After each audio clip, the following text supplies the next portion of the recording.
السلام عليكم، معكم نور. النهاردة هعمل معاكم الحواوشي في العيش البلدي. دي من اكتر الحواوشي اللي انا بحبه، اكتر كمان من الحواوشي الاسكندراني اللي هو بالعجين. انا ده اتربيت عليه وده الطعم، ومش بعرف اكل الحواوشي الا في عيش بلدي، بحبه قوي. وكمان طريقتي فيه جميلة جدا وسهلة ومبتاخدش اي وقت، وتعملي منه كمية كبيرة في اسرع وقت، ومحدش هياكله من ايدك الا لما يحبه بجد. جربوا بقى طريقتي فيه وهتعجبكم ان شاء الله. بصي يا ستي، هتجيبي الكبة او تفرميه على ايدك، تقطعيه براحتك. حطيت فيها بصل، حطيت فيها فلفل، حطيت فلفل عادي وفلفل سبايسي، الاتنين مع بعض بيعملوا ميكس تحفة. وبعد ما يتفرموا كده هتحطيهم بقى على جنب، ونيجي بقى للحمة. انا كان عندي لحمة مفرومة، كان عندي كيلو من اللحمة المفرومة، وكان عندي كيلو من اللحمة المكعبات، بس كانت لحمة مكعبات فيها شوية من الدهن، يعني شوية ابيض على شوية كتير، يعني شوية حلوين، فما كنتش هستعملها للسلق او حاجة، فانا كنت كده هفرمها. فقلت افرمها بقى للحمة المفرومة. وبعدين انا بحب الحواوشي يكون اللحمة فيه مش مفرومة قوي، يعني يكون فيها قطع من اللحمة بس متقطعة شرايح بسيطة كده، بتدي طعم جامد جدا. جربوها، يعني افرموا اللحمة عندكم في الكبة، هتدي الحواوشي طعم تاني خالص عن اللحمة المفرومة كمان. حطيت بقى اللي عليها كمون، ملح، كزبرة، حطيت عليها توابل الحواوشي، حطيت ملح، حطيت قرفة، حطيت كمون زي ما قلت لكم، فلفل اسمر. لو عندي عايزه تخليه سبايسي تحطي ممكن شطه شويه.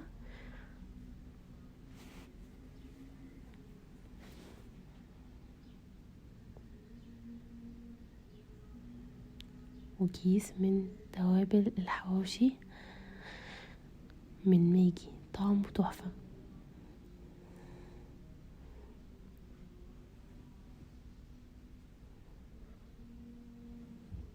ممكن لو انتي هتعملي كيلو واحد تحطي نص الكيس. انا عامله عشان عامله 2 كيلو لحمه، الكميه كانت كبيره لان انا عامله كميه كبيره من الحواوشي، فحطيت الكيس كامل مع التوابل. فانتي لو هتعملي كيلو واحد اعملي نص الكميه. دعكي بقى قوي. انا قاسمه اللحمه اصلا على طبقين من دول.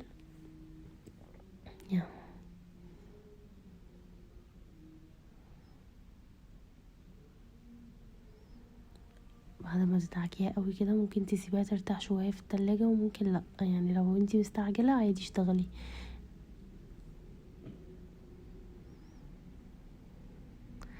جيبي بقى حته حلوه كده، تفتحي العيش من الجنب وافردي.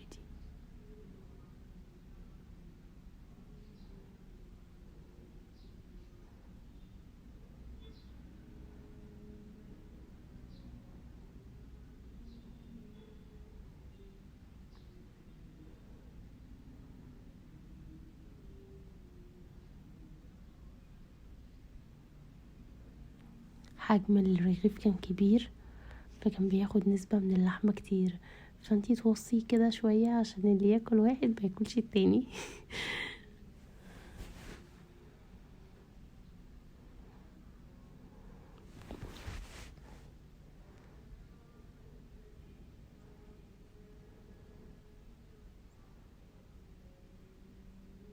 ونسيت اقول لكم ان انا حطيت على الخلطه، هي بنت قدامكم بس انا نسيت اقول لكم، حطيت على الخلطه شويه من الزيت. يعني حطي شويه من الزيت عشان لما تحط، انا مش هسويه في الطاسه، انا هسوي لكم 2 كده بس في الطاسه قدامكم، بس انا هسوي كله اساسا في الفرن.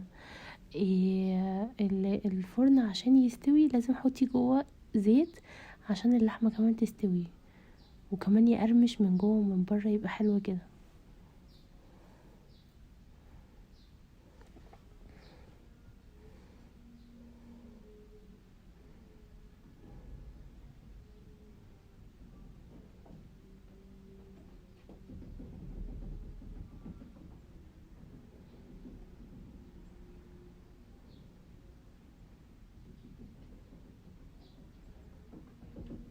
انا بتأكد ان كل حتة في الساندوتش لازم تكون مليانة لحمة.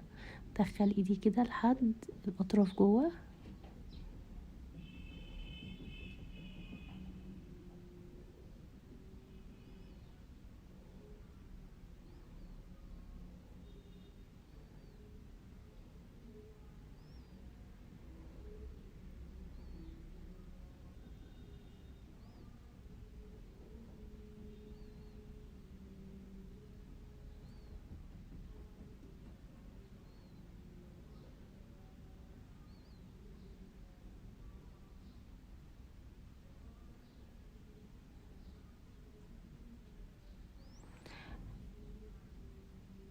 ال2 كيلو يعمل معاكي من 20 ل25 واحد بس، يعني من الكبار. لو انت هتعمليه صغير ممكن يقضي معاكي من 30 ل35، لانك انت بتزودي الكمية كمان بالبصل والتوابل والفلفل، فالكمية بتزيد معاكي. هنجيب بقى الصاجة بتاعة الفرن ونبطنها بالفويل، ونحط عليها كده شوية من الزيت، ندهن الفويل من الزيت. وبعد كده هنرص الحواوشي كده.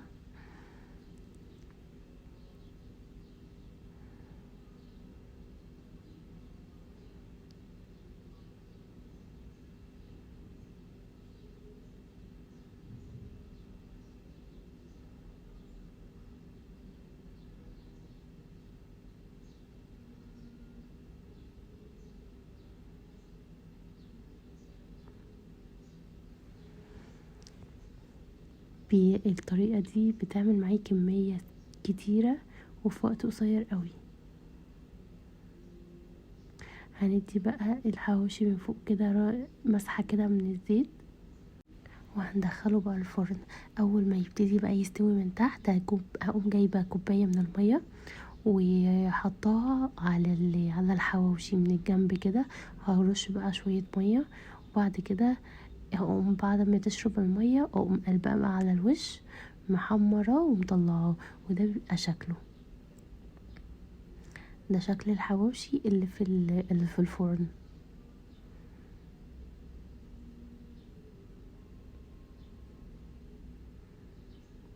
تحفة تحفة تحفة. وده شكل المعاملاه في معلقة من السمنة او الزيت في الطاسة. جربوه هيعجبكم قوي. سلام.